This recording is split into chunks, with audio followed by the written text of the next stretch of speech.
3, dude. I can't tell if it's going on. Hey, everybody, welcome to Let's Die, the His versus Hers Guide to the Apocalypse, the podcast. My name's Brett, and we're back for season 3, baby. Season 3. Oh, well, first, this is what this show is, all right? Listen very carefully. We are a group of people who go over impossible things and how to survive them. Impossible things that could possibly never happen, like sharks and aliens. In that order. Not really. But I digress. This is not a serious survival podcast. So if you're wanting to learn how to rub two sticks together, this isn't the show for you. But if you want to laugh at a bunch of dumbasses for about 30 minutes, then congratulations, you found the right place. And for those of you that are coming back for season 3, welcome. Joining me today, finally, at long last, is what's up with Wes? Wes, what's up? What's up? Hi, Wes. Well, how you been, buddy? I've been doing good. What do you think of that new intro music, huh? It's pretty nifty. It's got a little. Shout out jingle. What? It's got a little jingle to it. Yeah. Shout out to Mr. Matt Blaker for making that for us. Appreciate it. Wes. Yes. As is tradition with this show, we are going to be talking about zombies for the first episode of the season. First episode was, of course, with Taylor. Second season's premiere was with Jasmine, and now it's your turn. Hooray! Yay! Hooray! In all due fairness, that is about as excited as I've ever heard you to do this show. No, so we talked about. Go ahead. I'm sorry. I was gonna say I've done some more exciting episodes. I can't remember. Bird Box was fun. Bird Box was fun. That was a good one. Go back and listen to that. What's up with the Bird Box? No, wait. What's in the Bird Box? Ugh. Go ahead. Stop. If you want to get more acquainted with Wes, go listen to his seminal episode, What's in the Bird Box, season 2. And yeah, go ahead. Pause right now. We'll wait. And welcome back. So we've talked about guns and swords and why bats are better. We talked about movies, TV shows, video games, and where we would go. But we really haven't talked about things like undead ecology, like plants and animals, various zombie types, things of that nature. Wes, is there anything more terrifying than like zombie birds? Zombie birds. I don't know. I mean, I think a zombie cat would be pretty terrifying, honestly. You could defend against a cat. Birds are flying around. Like, you can't even go outside without being pecked to death. Cats just pop up out of nowhere. But you could, like, I don't know. I feel like you could better defend against a creature on the ground as opposed to a small, like a little sparrow could easily, like, hit a zombie bird against a zombie cat. The cat's going to win 90% of the time.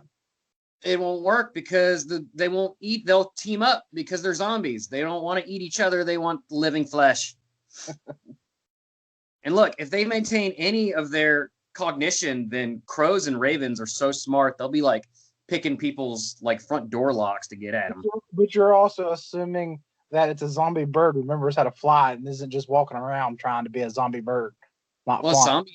Zombies know how to walk, so it stands to reason like birds could potentially still fly, I think. I don't know. I mean, if it slows their movements, I really don't know. I mean, maybe if it was like the fast like zombies, but... Well, there is a book called Do Zombies Dream of Undead Sheep, which is a real book by real neurologists that they go into, into more detail how zombies would work. And I don't remember what part it is, but there's a part of your brain that controls all that stuff. And they theorize that you see slow zombies and you see fast zombies. And the time to reanimation, because obviously, when people go brain dead, like say you died on the operating table for 5 minutes, chances are you're going to have brain damage. So they theorize that the longer that the person takes to reanimate, the more brain damage they would be and the more their motor skills. Oh my God, I can't talk. Wes, I'm turning. Oh. Being affected. And so if you turned faster, then you could potentially be like a runner, or in a bird's case, a flyer. Or if you took a long time to reanimate, you would be more brain damaged and just be a shambling weenie zombie. Wes? Yes. Okay, just making sure you're still alive. Look, seagulls are already kind of like zombies. I just look at it this way. If the zombie apocalypse does happen, I mean, if it's just humans, we have a chance. But if you're including it crosses over to all livestock, then I would think we would be really fucked. Well, yeah. Well, that's where a bat would come and be better than a sword, because you could at least bat the bats away. Ho, ho, ho. Yeah. Yeah. And I also wrote a note on here that said Grackle, Attackle. I just wanted to say that. I have no reason to bring that up other than that I think it sounds funny. Grackle, Attackle. Wes, say Grackle, Attackle. Grackle, Attackle. Grackle, Attackle. Grackle, Attackle? It kind of sounds like a Pokemon. Alligator Pokemon. Well, Grackle's a bird.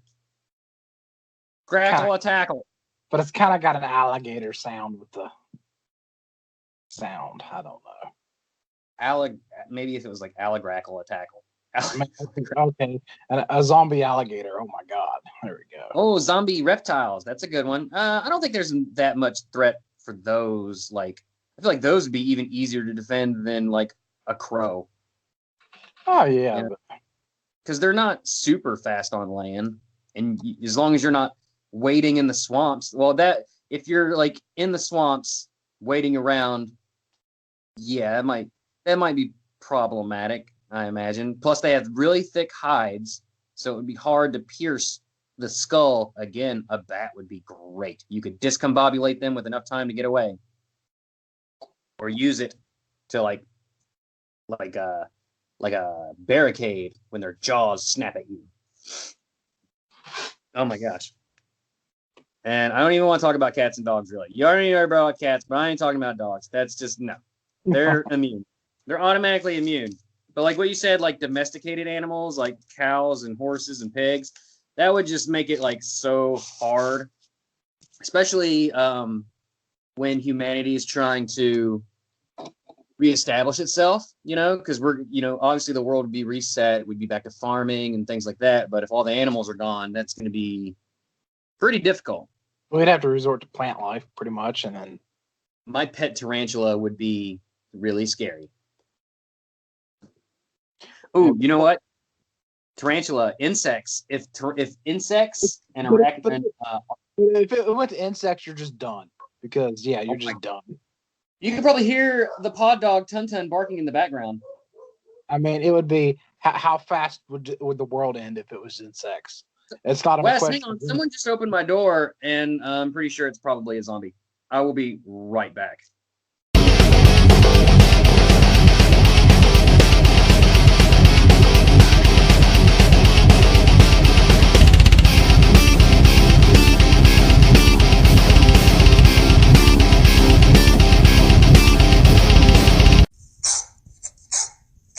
What's that, girl?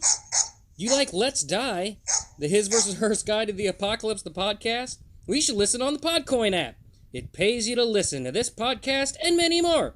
Just get the Podcoin app on iPhone or Android. It's free, super easy to use. You can search for a number of things and download them to a playlist and listen.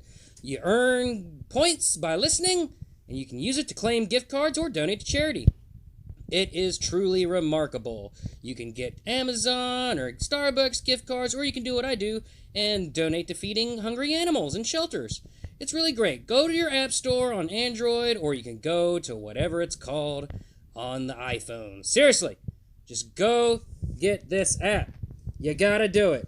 Anything less is just a crime against nature. No, hey! Listen to Let's Die, the His vs. Guide to the Apocalypse. Use the code Let's Die, LETSDIE, and you'll get 300 coins just for signing up if you use that code. That's 300 just for signing up if you use Let's Die. So give Podcoin a try today. You got it? Got it? Good. And we're back. I fought off that zombie tooth and nail at my front door. And you can thank Tun for being an early warning system. I was able to get to the door in time before the zombified corpse managed to devour my flesh, and I sent it on its way with a smooch and a smooch. Wes, you still with me? Yes, I am here. Anyway, what I was talking about earlier, like bugs, like insects, and arthropods, if they were able to contract a version of the zombie virus and attack the living, it would just be even more game over. Yeah, it's just a matter of how fast the world would end. It would be very fast. Speaking of which, zombie mosquitoes done. The math part, Wes. Yes. Speaking of which, the math department of Ottawa and Carleton University created a zombie outbreak model. So this model looks like, and you guys can Google this at home. You basically have a population that is susceptible to the outbreak. You have zombies, and you have those that are removed from the population. So those susceptible can die and become removed from the population, but they can come back as zombies, or they can die and become zombies to begin with. And then zombies have to be removed in the first place. So zombies and removed can go back and forth. This basically makes a model, and if you do the math, it works out to being about 3 days before zombies completely overtake humanity. Well, actually 3 days and it's like 50-50.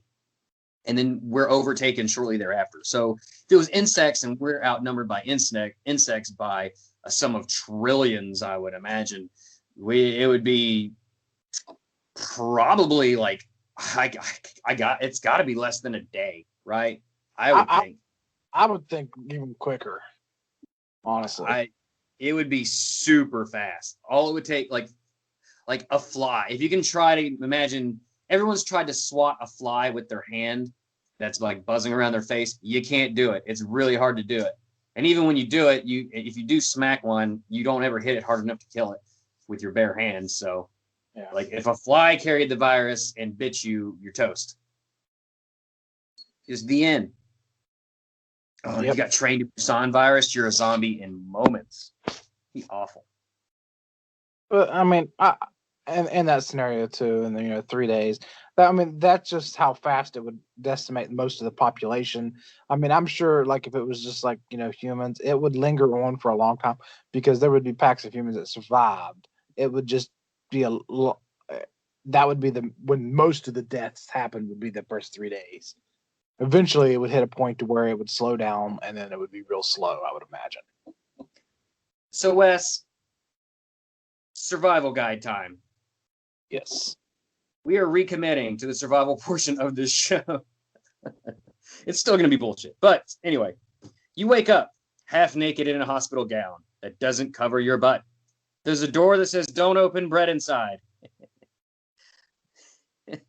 What the fuck did I write? So apparently I wrote, you exit the hospital, Wes, and there's pigeons of undead evil. And you manage to find bats, the swinging kind, not the squeaky kind. Stay indoors, shelter in place. What about bees? Oh, I know what I was going to do. I was going to walk you through a scenario and throw stuff at you. I'm stupid. Oh, well. Wes, you wake up in a hospital gown that doesn't cover your butt. What is the first thing you're going to do? Okay, basically Walking Dead style. Like the zombie apocalypse is starting. And let's just assume that you're left with the belongings that you have on you at any normal given day. Like say they're just laying on the table next to you in the hospital. Okay. What's your next? Obviously you notice something's wrong. You've looked outside. You can see pandemonium or whatever. Something is very, very bad. I mean, if I see something like that, I would probably look for some semblance of weapon or try to barricade myself immediately to make sure I'm safe first. I don't know if you'd want to barricade yourself inside of a hospital room, Wes. That seems that's a bad place to plug in. But if you wake up in the middle of a pandemonium, and you're okay at that spot, you're going to want some time to orient yourself. So you're going to want to stay still, I would think, because you've been safe there. I'm not sure if hospital room doors even lock from the inside, do they? They might. I don't know. I'm sure some of them do nowadays. I'm sure some of them do, but I would say absolutely you want to, get to safety is the first step. Avoid major things. We've been through this stuff before on other episodes, but I mean, try to keep a level head. Yeah. Well, Wes, let's just say you've managed to duck and cover from the initial apocalypse. So things are kind of starting to settle down, but there's still hordes of zombies roaming the streets and corridors, and you've made it out of the hospital. What are you doing? What's the grand plan, Wes? Not the day-to-day, but the grand plan. What are you trying to do? First, I'm going to try. If I'm in a city, I'm going to try to get out of the city. That's going to be the first thing. Is try to find a transportation or a decent way to make it out of the city, other than foot. Because I would assume the most danger would be on foot. Where are you heading? I mean, I'm going to try to find somewhere rural, probably near a stream or some kind of water source. I mean, a lake preferably, or something like that. I mean, something that I would have a decent shot of living. Well, previously on this program, I said go north, right? Because eventually winter's going to hit. If it's the classic undead typey undead, cells rupture, like the moisture in them freeze or whatever, causes the water to expand in the ice crystals, and it ruptures the cells. Basically, winter is your best friend in that scenario. Let weather do the dirty business for you. However, the south might be a good place to go after all, because heat accelerates cell death, aka rotting, which I had not taken into account. Like, your gut and your intestines contain so much bacteria. You're basically just like a colony of various bacteria, and that's what they do, is they decompose you. Like, when someone dies, decomposition, that's why decomposition starts, very quickly after death. The bacteria just start eating you up. So with the muscle tissue starting to rot away, they won't be able to come after you very well. They'll basically just be kind of big old piles. So after about a month before total immobility, and shortly after that, they would probably be reduced to skinny old skeletons. Skinny old skeletons. That's another good one, Wes. Say skinny old skeletons. Scallywag. Scallywag. Does skinny old skeleton scalawags. Is that a shirt? I don't know. Skinny old. Wait, not scalawags. What did I say? Skeletons. You're awful. Skinny old skeletons. Sounds like a pirate to me. Anyway, this is all dependent on the virus itself. Obviously, if the virus managed to slow down the decomposition, then that's a whole, it'll take even longer.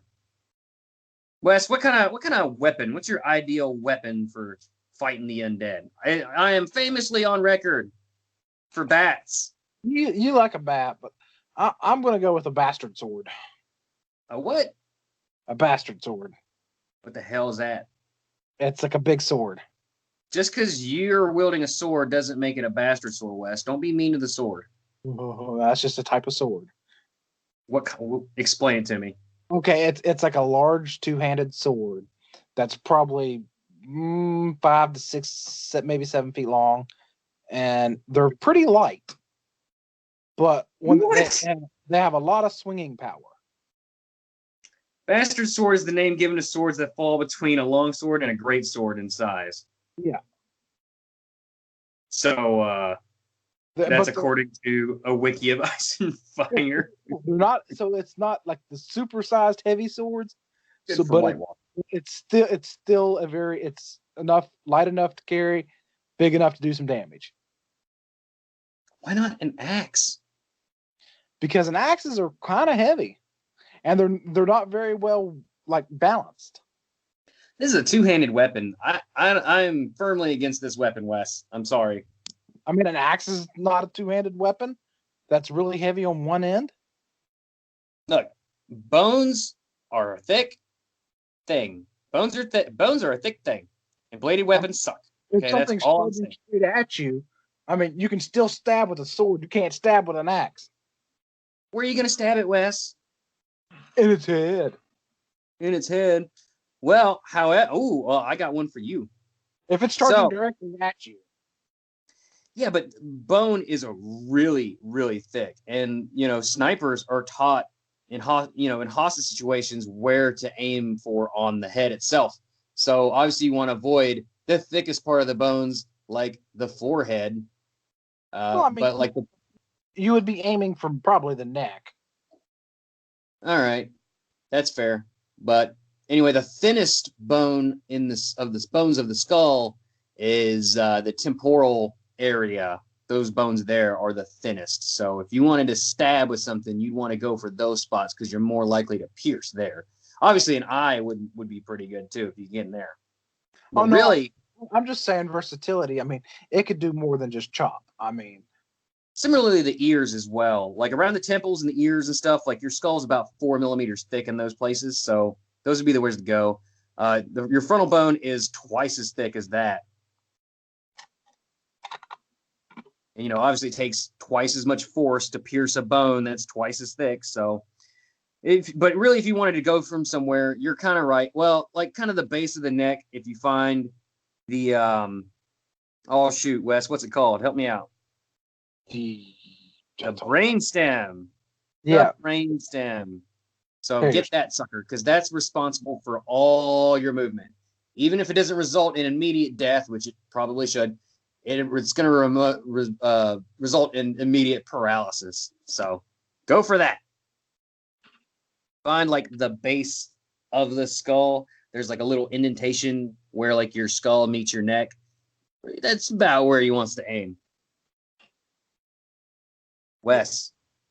Yes. So you got your weapon. You're living on a farm. You got another thing to contend with. That's bandits.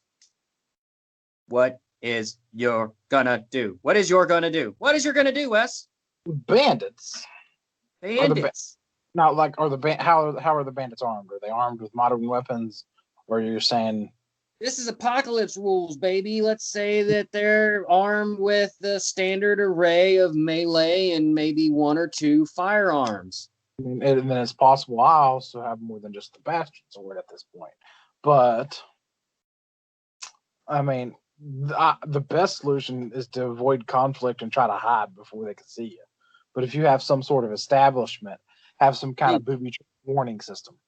They've driven up on your farm, Wes, and they're trying to get at what you got.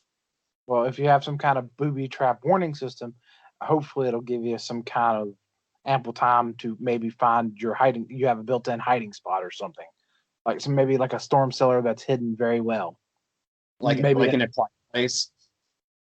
Yeah, sure. Mattress on top.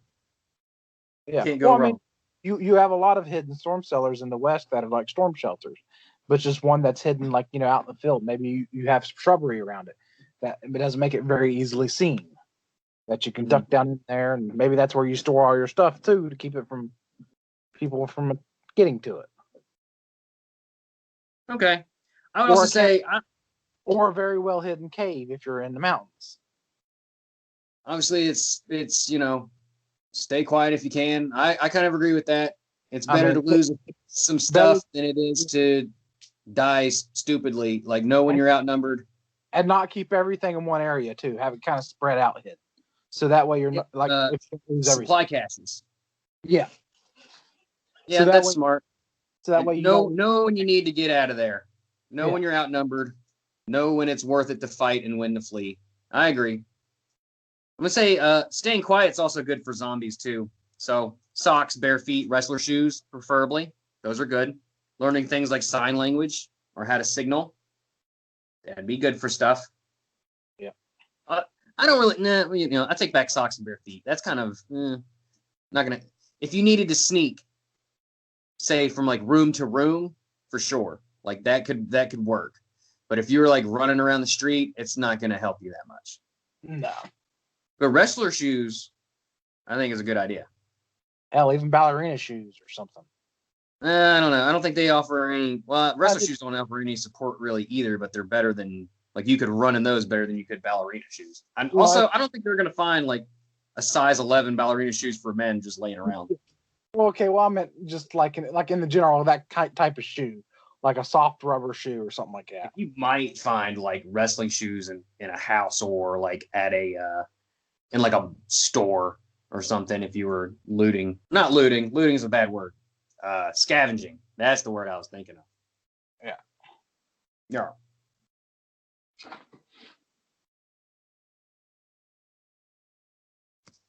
So. But you also then you also are weighing the protection of the shoe. Like, I mean, even then, you still might want a good boot because you never know when something might jump out and then try to bite your ankles. So you might want a good leather boot. So you might also want to learn hand-to-hand combat. That would also help. Say that sword gets knocked out of your hands. What are you going to do, Wes? Well, yeah, I mean, that's going to apply for anyone. Learn how to box. I say use the Dempsey roll. Woo! Oh, I got a soundboard. It's ridiculous. So, thanks for instance, zombies already have neurological damage, and even an amateur boxer can outmaneuver a shambling corpse. Here's something that most people don't know. Boxing gloves allow more strikes faster and with more force because they're in fact padded. Because you're psychologically do not have any fear of harming your own hands. And let's be honest, if anybody's punched anybody, even punched someone in the face, it kind of hurts your hand a little bit. So that extra padding actually allows you to put more force behind a punch than if you're ungloved, Obviously, this wouldn't work quite so well against fast zombies. And eventually, fatigue is going to get you. And, you want to mind, like, blood splatter and getting, like, your knuckles cut on teeth and stuff like that. But I feel like even an amateur boxer would be really good to have on your side if you knew one. Because when there's no more weapons and all you got's your fists, like, it's a valuable skill to know. What do you think, Wes? Yeah, I would say some boxing, but or even some kind of martial arts. Become like a ninja guy. Got your sword, Wes. You're the ninja man. Get some Tai Chi going. Wes, you're the ninja man. Let me write that down real quick. Wes, you're the ninja man. And you know what, dear listener, you're also the ninja man or woman for joining us today. It's the Woosah Wes. It's something. I don't know. The what? The Woosah Wes. Woosah Wes. I don't even know. I don't even know what that is. Isn't that a movie? Anyway, I don't know. I don't know either. No. So yeah, there, Wes. I've covered everything that I could possibly think to cover. I don't know where we could go with zombies in again. Like if we did more seasons. When we do more seasons, you do have different types of zombies. Like you have some like kind of like real life situations of zombies. Of like there's like a plant or it's like a fungus that can take over the brain of certain types of organisms in the oceans, and it's like a parasite that invades the brain and it leeches off of them. I mean, there's all kinds of. There's a bunch of things like cordyceps and fungus and stuff like that. Where were you going with it? I'm just saying that you have different types of zombies. Zombie sharks. I mean, for like future shows. Yeah, we're talking zombie sharks. Basically, zombie sharks are equally, or just like they're not more terrifying like at all because they're still sharks. Yeah, it's not like they're growing feet and running at you. Yeah, they're still sharks. Like they're still just as deadly as if they weren't zombies. Yeah, it's still just as much as stay away from me. Yeah, it's still just as much as, well, I'm in the water, not much I can do except get dragged to my death. Doesn't add any fear factor to it. Yeah, exactly. Maybe a zombie virus would make them more aggressive in general towards people, or like a higher feeding response. But I don't know. Now, I guess that's it for us. Hope y'all enjoyed our first episode of season 3. Look, we got lots and lots on the docket. We're coming at you every single Friday from now until the end of time. Oh, God, no, I'm just kidding. But for a long time, this is going to be the longest season we've ever had. Some housekeeping here. The very special after-school specials are still going to happen. We're still going to have episodes where we play games and do stuff, but those will also be on Friday now. So get ready for that. This year, we're playing a zombie game, in fact, called Infected on the Amazon Echo with our good friend Nick. He's coming back. You can also look forward to seeing people like Dava and my mom, and even Taylor's coming back, Sister Jasmine. Taylor's a big one. That's going to be very exciting to have her back on the show. Our founder and queen of podcasting is finally making her triumphant return to the show. And our resident Smarty girl. So the whole reason this show exists is coming back. So get excited for that. I know I am. Wes. Yes, I'm excited. Well, that's good. I'm very glad. We won't hear from you again, at least for, oh, man.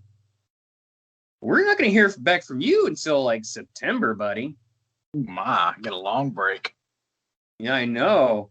I've really tried to, like, space it out so I'm not, like, trying to kill you and Jasmine all the freaking time. Like the previous season.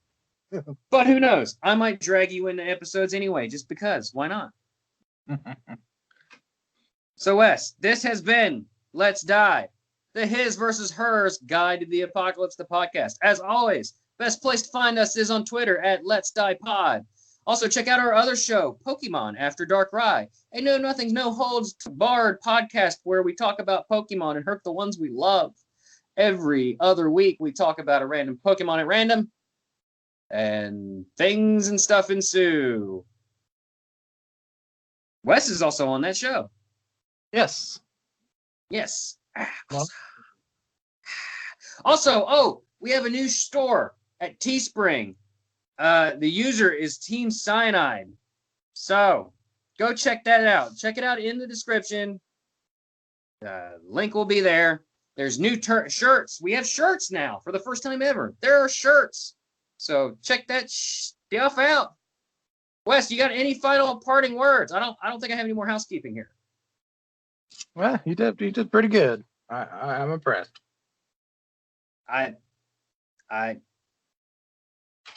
No. Okay, bye.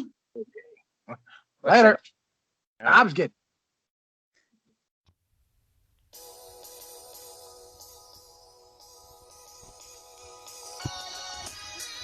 Hey, this show is brought to you by #Team Cyanide, Let's Die, the His versus Hers Guide to the Apocalypse, the podcast, and Pokemon After Darkrai. Check out our family of merchandise over at teepublic.com/user/Team Cyanide. Check out the all-new Happy Birthday Pod Dog shirt to celebrate our 1-year anniversary, the Season 3 logo for Let's Die, and keep checking back for our back catalog of merchandise to show up in the future. Also, check out the all-new Grackle Attackle shirt. You can get stickers, mugs, bags, and more. So check that stuff out, and thank you very much. Bye!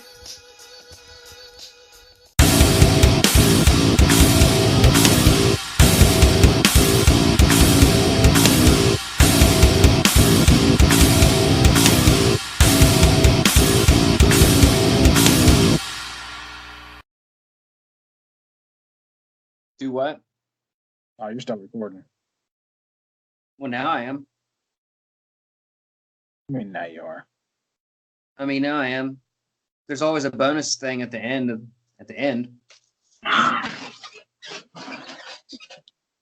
What are you doing? Me? Yes. That was the dog. Oh. The lunatic? Yeah. The lunatic. She's definitely the little destroyer the past few days. Destroyer worlds. Yeah, Oh my gosh. Yeah, that's a little nerve wracking having not done the podcast in such a long time. We That's recorded very- literally very last scary. week. Well, we recorded the Pokemon podcast. I'm talking about Let's Die. Yeah, it's still a podcast. I might go kayaking this weekend. I don't know. I think my mom's going camping, so I might go up there one day and go to the lake and see what Luna will do at the lake. Don't forget your sword. Yeah, my sword. I'm bringing my bat to kayak. You're bringing your bat to kayak. You go fend off them zombie fish. Or the zombie beavers. Oh, zombie fish would be bad. Zombie catfish. Zombie. Car. Zombie car. Oh.